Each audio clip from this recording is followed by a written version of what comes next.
কংগ্ৰেছৰ পৰা পদত্যাগ ভৰত চন্দ্ৰ নৰহৰ এআইচিচিৰ সভাপতিলৈ প্ৰেৰণ পদত্যাগ পত্ৰ নাওবৈছাৰ বিধায়ক আছিল ভৰত নৰহ এই মুহূৰ্তৰ এটা ডাঙৰ খবৰ ভৰত নৰহে কংগ্ৰেছৰ পৰা পদত্যাগ কৰিছে ৰাণী নৰহে প্ৰাৰ্থিত্ব নোপোৱাত ক্ষুভিত হৈ দল ত্যাগ কৰিছে ভৰত নৰহে এই মুহূৰ্তৰ এটা ডাঙৰ ৰাজনৈতিক খবৰ পুনৰবাৰ দৰ্শকসকলক জনাইছো উদয় শংকৰ হাজৰিকাক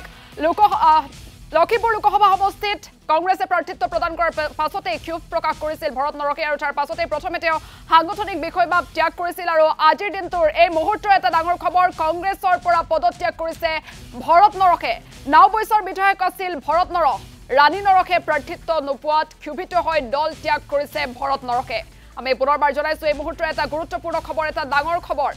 ভৰত নৰহে কংগ্ৰেছৰ পৰা পদত্যাগ কৰিছে নাওবৈছাৰ বিধায়ক আছিল ভৰত নৰহ ৰাণী নৰহে লখিমপুৰ লোকসভা সমষ্টিৰ পৰা প্ৰাৰ্থিত্ব নোপোৱাৰ পিছতে ক্ষুভিত হৈ পৰিছিল ভৰত নৰহ আৰু প্ৰথমে তেওঁ সাংগঠনিক বিষয়বাব ত্যাগ কৰিছিল আৰু আজিৰ দিনটোতে মুহূৰ্তত কংগ্ৰেছৰ পৰা পদত্যাগ কৰাৰ খবৰ আহি পৰিছে ভৰত চন্দ্ৰ নৰহে ৰাজ্যৰ ৰাজনীতিৰ এটা গুৰুত্বপূৰ্ণ খবৰ পুনৰবাৰ জনাইছো এই সন্দৰ্ভত সবিশেষ জানিবৰ বাবে আমি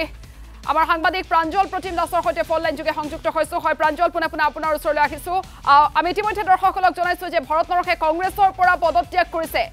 ৰাণী নৰহে প্ৰাৰ্থিত্ব নোপোৱাত ক্ষুভিত হৈ ভৰত নৰহে পদত্যাগ কৰিছে কালিৰ দিনটোত তেওঁ সাংগঠনিক তেওঁ যি বিষয়বাব আছিল সেয়া ত্যাগ কৰিছিল আৰু আজিৰ দিনটোত কংগ্ৰেছৰ পৰাই পদত্যাগ কৰিছে লোকসভা নিৰ্বাচনৰ প্ৰাক্ষণত এগৰাকী বিধায়কে এনেধৰণে পদত্যাগ কৰা ঘটনাই নিশ্চয় ৰাজ্যৰ ৰাজনীতিত বা দেশৰ ৰাজনীতিত নিশ্চয়কৈ প্ৰভাৱ পেলাব সবিশেষ কি জনাব এক গুৰুত্বপূৰ্ণ খবৰ এই মুহূৰ্তত আৰু কালিৰ দিনটোত দেখা পোৱা গৈছিলে যে তেওঁ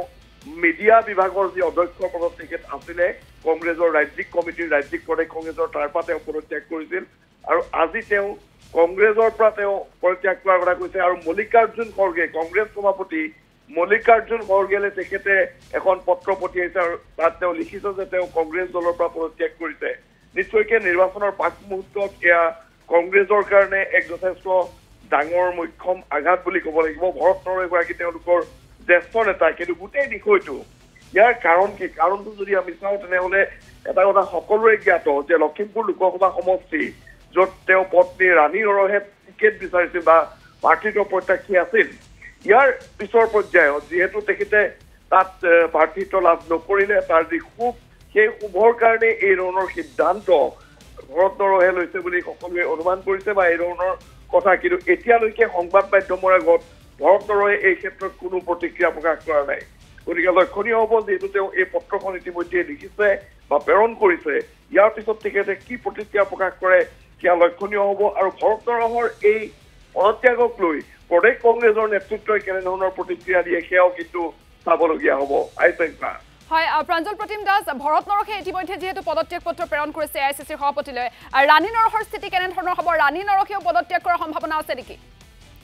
চাওক এই গোটেই বিষয়টো লোকসভাৰ প্ৰাৰ্থিত্ব কেন্দ্ৰিক আৰু এই লোকসভাৰ প্ৰাৰ্থিত্ব কেন্দ্ৰিক ধুমুহাই বিশেষকৈ কংগ্ৰেছৰ কাৰণে যে এটা মিলাব নোৱাৰা বিষয় হৈ পৰিছে সেয়া নিশ্চিত কাৰণ ভৰত নৰহৰ পদত্যাগৰ লগে লগে ৰাণী নৰহেও পদত্যাগ কৰাৰ বিষয়টো স্পষ্ট হৈ পৰিব কাৰণ লখিমপুৰ লোকসভা নিৰ্বাচনত ভৰত নৰহে প্ৰাৰ্থিত্ব বিচৰা নাছিল প্ৰাৰ্থিত্ব বিচাৰিছিল ৰাণী নৰহে আৰু তেওঁ কেইবাদিনো দিল্লীত বাহৰ পাতি আছিল কংগ্ৰেছৰ শীৰ্ষ নেতা আমি যদি চাওঁ তেনেহ'লে দুইটা পক্ষৰ ভিতৰত আমি যদি চাওঁ এআইচিচিত গোটেই বিষয়টো ওলমি ৰৈছিল আৰু প্ৰদেশ কংগ্ৰেছৰ সভাপতি ভূপেন বৰা বা যিসকল ৰাজ্যিক স্ক্ৰিনিং কমিটি আছিল ৰাজ্যিক স্ক্ৰিনিং কমিটিৰ তেওঁলোকে উদয় শংকৰ হাজৰিকাৰ সপক্ষে প্ৰায় তেওঁলোকৰ যি পেনেল সেই পেনেল দিল্লীলৈকে আহিছিল গতিকে তেনে ক্ষেত্ৰত ক'ৰবাত নহয় ক'ৰবাত ভৰত নৰহ বা ৰাণী নৰহৰ সৈতে প্ৰদেশ কংগ্ৰেছৰ যি নেতৃত্ব আছে তেওঁলোকৰ হয়তো মনোমালিন্য বা মতানৈক্য হোৱাটো স্বাভাৱিক আৰু এইকাৰণে হয়তো এই সিদ্ধান্ত গ্ৰহণ কৰা হৈছে কিন্তু দেখা পোৱা গৈছে প্ৰাৰ্থিত্ব কেন্দ্ৰিক যিটো সংঘাত বা যিটো তেওঁলোকৰ মতানৈক্য ই কংগ্ৰেছৰ কাৰণে যথেষ্ট ইয়াত অসুবিধাৰ সৃষ্টি কৰিব কাৰণ কিছুদিন পূৰ্বে ডিজেন শৰ্মাকে ধৰি কেইবাগৰাকী তেওঁলোকৰ জ্যেষ্ঠ নেতাই দল ত্যাগ কৰিছে আৰু আজিৰ ক্ষেত্ৰত ভৰত নৰহে তেওঁলোকৰ এজন জ্যেষ্ঠ নেতা আছিল কংগ্ৰেছৰ যথেষ্ট তেওঁ দল ত্যাগ কৰিব গতিকে ই নিশ্চয়কৈ নিৰ্বাচনৰ প্ৰাক মুহূৰ্তত কংগ্ৰেছৰ কাৰণে কিছু পৰিমাণে হ'লেও তেওঁলোকৰ যি দলীয় তাত তেওঁলোকৰ যি কাঠামো আছে সি যথেষ্ট পৰিমাণে যথেষ্টখিনি বিপদত পেলাব কংগ্ৰেছক আইচেংকা